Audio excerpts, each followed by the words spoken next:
Magandang araw! Abay, kaaga-aga, ako yan din sa kawayanan. Ay paano mangunguha tayo ng kawayan? Dahil may bago tayong project na kailangang simulan. Abay, wala tayong pambayad, kaya tayo na lang ang sumama na manguha. Alay, garning laki sa hirap, yan pa kaya ang hindi kaya? Kasama ko diyan ang aking ama at ang aking bayaw. Ari namang kawayan ng are, ay sa inay, kaya hindi na rin tayo magbabayad pa. O di kayo nakalibre na. Aba, ay garni pala katigas ang kawayang are. Aba, ay labtok na ang kamay ng galang mangyan. Ala, ay kita nyo gat, gigil na ako, hindi pa napuputol ang mga sanga. Bago anong purol pa ng aking hawak na itak, ay pinanghiram lamang sa kapitbahay. Aba, ay wag magreklamo at ayan ay para sa project mo, ay digay ko ang may gusto niyan. Pasama-sama ka pa nga diyan kahit naman lamok. Talas ang itak pare. Ay, tanggal na eh. Pagtatalas. Ay siya kuya, ikaw nang magtuloy at talaga namang nasira na ang aking itak. At ilang saglit kami pumunta na din sa katiningan. Oh, bira na, Kuya Nante, aba.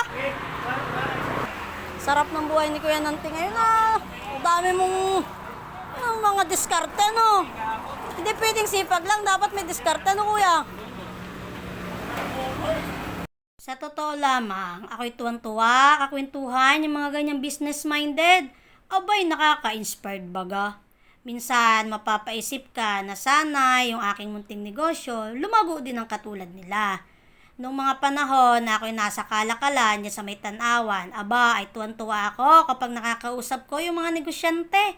Tapos ikukwento nila kung paano sila nagsimula, kung ano yung mga pinagdaanan nila hanggang maging successful sila. Minsan, tanggapin na natin sa sarili natin na kahit na anong sipag natin, pagkulang tayo sa diskarte at pagmamanage ng pera, mawawaldas din sa wala ang ating pinaghirapan. Dapat ang sipag, sasabayan ng diskarte at maayos na pag-manage financially. Ay paano kaya iyon? Abay, nag-iisip na naman ang kainaman. Alay, wag mo na iyang pakaisipin, baka ikay mabaliw. Ay siya, maiba ako. Salamat Kuya Nante sa magandang quality na kahoy na are. Abay, makakagawa na ako din ng magandang kulungan ng manok. At saka syempre, salamat sa discount. Aba, ay nakatipid na naman ang batang kuripot. Ay siya, di kami lumarga na papuntang bukid.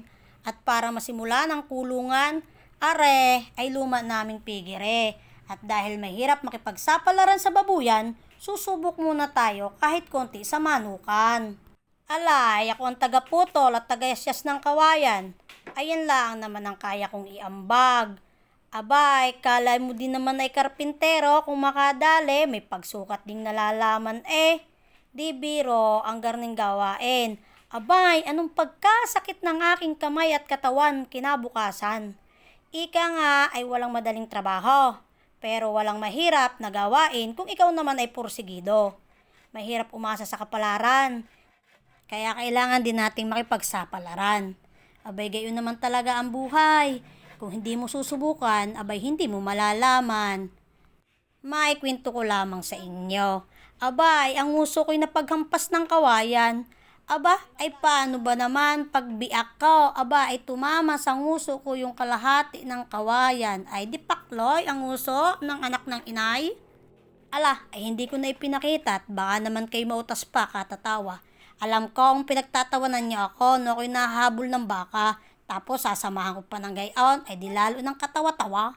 Yang kulungan ay tinapos din namin ang araw na iyan, ay di kinabukasan, aba ay di are, yagyag pa ba yan? At tayo bibili ng mga sisiw na ating aalagaan at syempre ng mga kailangan. Aba, ang kasama ko diyan ay ang aking makulit at poging pamangkin na si Kinkinan. At syempre ay di ang aking ina.